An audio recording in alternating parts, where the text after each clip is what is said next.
Bonjour, chers apprenants. Je suis Ayua Alphonse, professeur d'histoire-géographie. Je vais vous présenter aujourd'hui une leçon d'histoire de la classe de première. Cette leçon sort du thème 3, les guerres et les violences de masse du XXe siècle à nos jours. Et la leçon est intitulée « La Deuxième Guerre mondiale, causes et conséquences ». Commençons par la situation d'apprentissage. Pendant vos lectures sur les guerres et violences ayant marqué l'histoire de l'humanité, vous découvrez les destructions, les horreurs des camps de concentration nazis et les atrocités de tout genre en rapport avec la guerre de 1939 à 1945. Choqués par les particularités de cette guerre, vous entreprenez des recherches pour en comprendre les causes et apprécier les conséquences. En introduction, nous notons ceci. La Grande Dépression économique mondiale des années 1930 et l'inefficacité de la Société des Nations, SDN, favorisent l'avènement de régimes politiques totalitaires en Europe. Les attitudes conquérantes de ces régimes créent des tensions qui finissent par plonger une fois de plus le monde dans une nouvelle guerre en 1939. C'est le début de la Deuxième Guerre mondiale. Elle prend fin en 1945, après la capitulation de l'Allemagne et du Japon. Quelles sont alors les causes et les conséquences de cette Seconde Guerre mondiale? Chers apprenants, telle est la démarche qui va orienter notre leçon. Grand 1, les causes de la Seconde Guerre mondiale. On distingue deux grands types de causes. D'abord les causes lointaines et ensuite la cause immédiate. Donc en petit 1, les causes lointaines. Nous commençons par la crise économique de 1929 et la montée des régimes totalitaires. Donc d'abord la crise économique de 1929. Le jeudi 24 octobre 1929, qu'on appelait encore jeudi noir, à la bourse de New York, à Wall Street, aux États-Unis, éclate une crise économique due aux raisons suivantes: la surproduction, l'abus du crédit et la spéculation boursière. Cette crise gagne la plupart des économies du monde, surtout celles de l'Europe et des États-Unis, dont les économies sont imbriquées.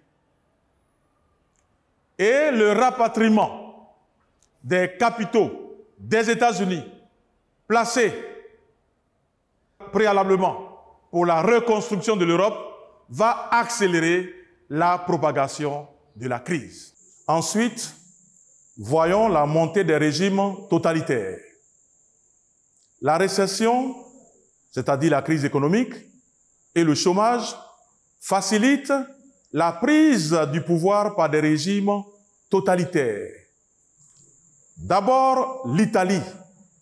Benito Mussolini capitalise le mécontentement général, né de la déception du traité de Versailles. Il y a aussi les conséquences de la crise économique. Tout cela va amener Mussolini à accéder au pouvoir en 1922.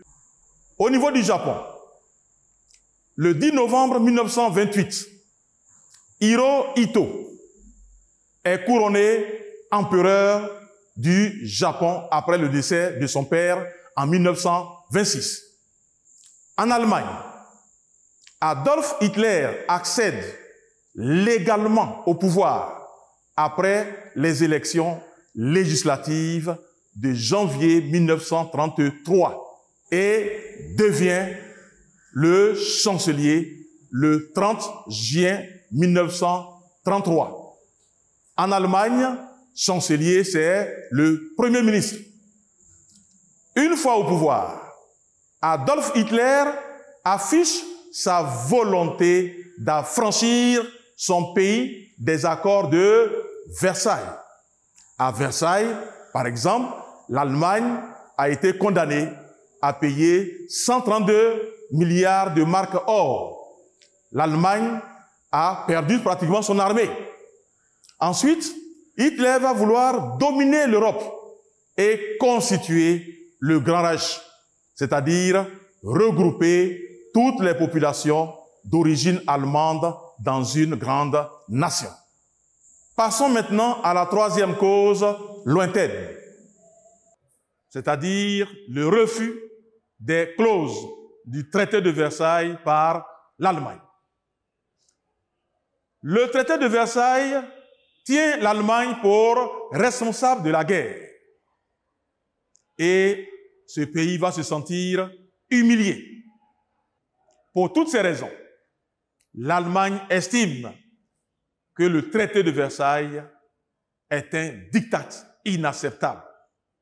Hitler dénonce les clauses du traité de Versailles et refuse de les appliquer. Au niveau du désarmement, Hitler remilitarise la Rhénanie en mars 1936. Il reconstitue une nouvelle force aérienne. Il rétablit le service militaire obligatoire. Au niveau financier, il met fin au paiement des réparations. Nous avons l'impuissance de la SDN. La Société des Nations, c'est l'organisation internationale créée en 1920 pour maintenir la paix. Mais, à travers quelques exemples, nous allons voir que la SDN porte en elle-même les germes de son inefficacité. Parce que sur le terrain, elle ne va pas jouer le rôle pour lequel on l'a créée. D'abord, elle est créée par les vainqueurs. Et surtout, les États-Unis qui ont inspiré sa création à travers leur président, le président Wilson, ne vont pas adhérer à cette organisation. Donc, nous nous rendons compte que la SDN n'a pas d'autorité. Et nous allons prendre quelques exemples pour montrer la faiblesse de la SDN. Sous ses yeux, en 1933, le Japon et l'Allemagne se retirent de la conférence du désarmement. En 1935, Hitler annonce son intention de réarmer son pays. Ensuite, nous avons les agressions des régimes totalitaires. Il y a le Japon qui envahit la Chine entre 1931 et 1939. Il va même annexer la Mandchourie et transformer son nom en Manchukuo. L'Italie aussi agresse l'Éthiopie, membre de la SDN en 1935. Un autre exemple. L'Allemagne s'invite dans la guerre civile espagnole, 1936-1939, pour porter secours au général Franco. Ensuite, Hitler rattache l'Autriche à l'Allemagne en mars 1938. C'est l'Anschluss. L'Allemagne continue toujours dans sa logique belliqueuse en envahissant la Tchécoslovaquie en septembre 1938 sous prétexte que ce pays a des populations d'origine allemande appelées les Sudètes.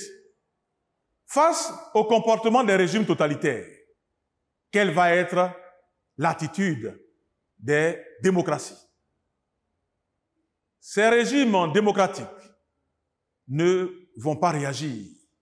La France, la Grande-Bretagne et l'URSS, ce sont des pays qui ont plutôt des problèmes internes, surtout que nous venons de la grande crise économique de 1929.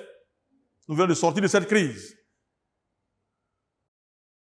Cette crise économique a fait que les États-Unis se sont retirés beaucoup plus des affaires du monde. Ce pays, on l'a dit, n'a pas adhéré à la SDN, limitant ainsi son action.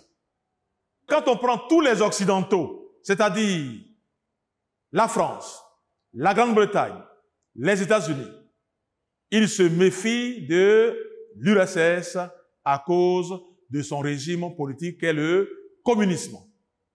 Passons maintenant à la formation de nouvelles alliances.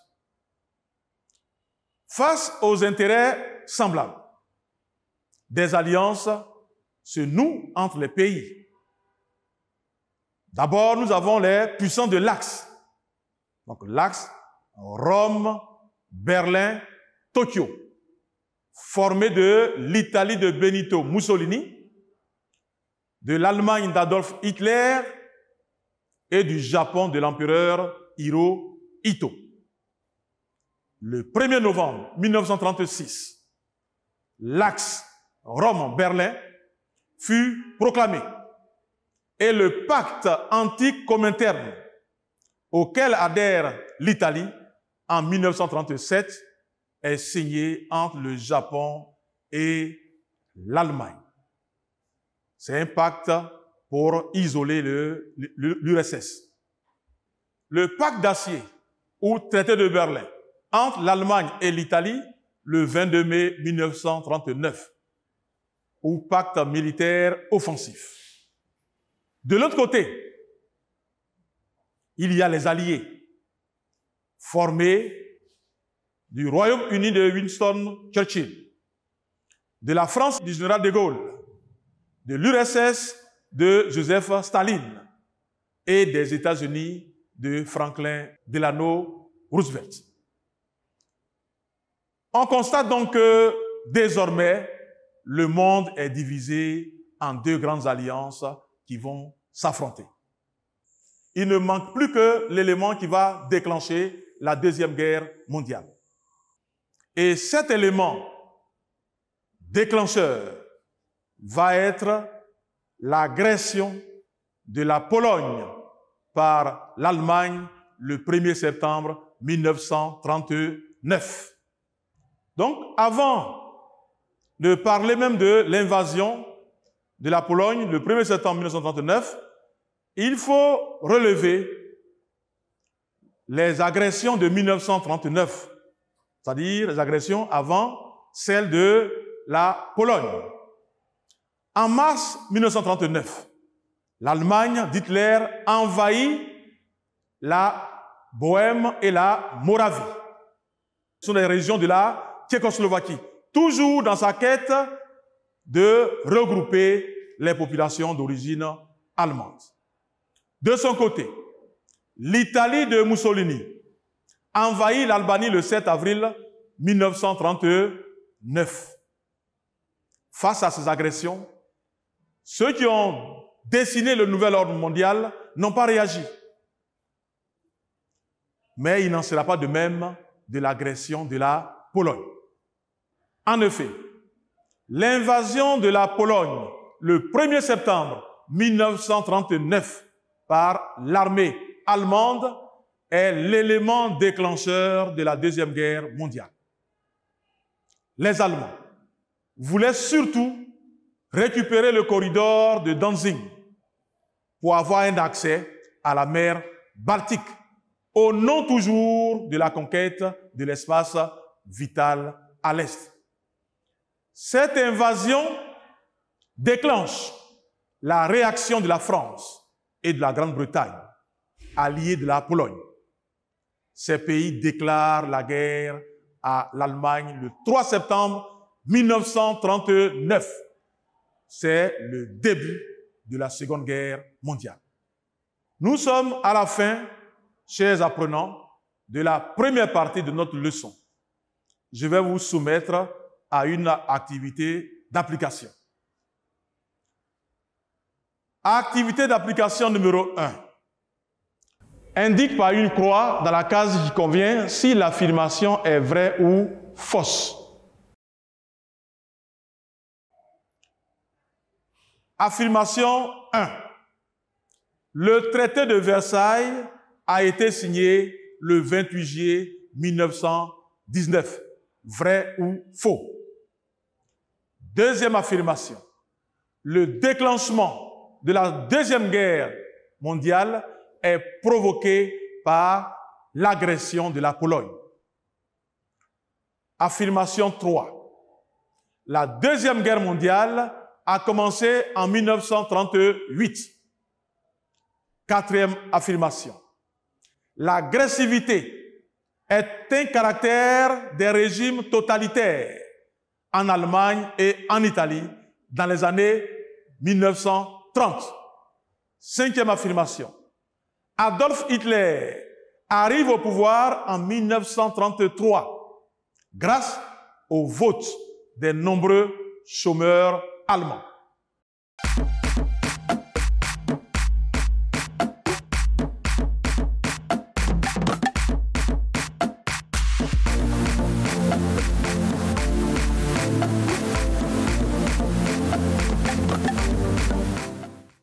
Chers apprenants, passons à la correction de notre activité d'application. Affirmation 1. Le traité de Versailles a été signé le 28 juillet 1919. Vrai. Affirmation 2.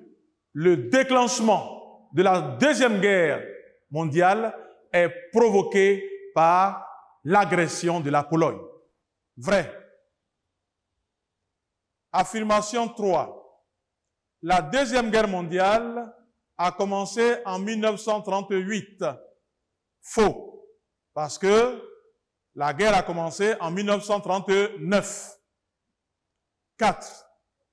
L'agressivité est un caractère des régimes totalitaires en Allemagne et en Italie dans les années 1930. Vrai. Affirmation 5. Adolf Hitler arrive au pouvoir en 1933 grâce au vote des nombreux chômeurs allemands. Vrai. Bravo à ceux qui ont donné les bonnes réponses. Ceux qui ont fait quelques erreurs, continuez de vous exercer. Ainsi prend fin la première séance de notre leçon. Portez-vous bien et à la prochaine séance.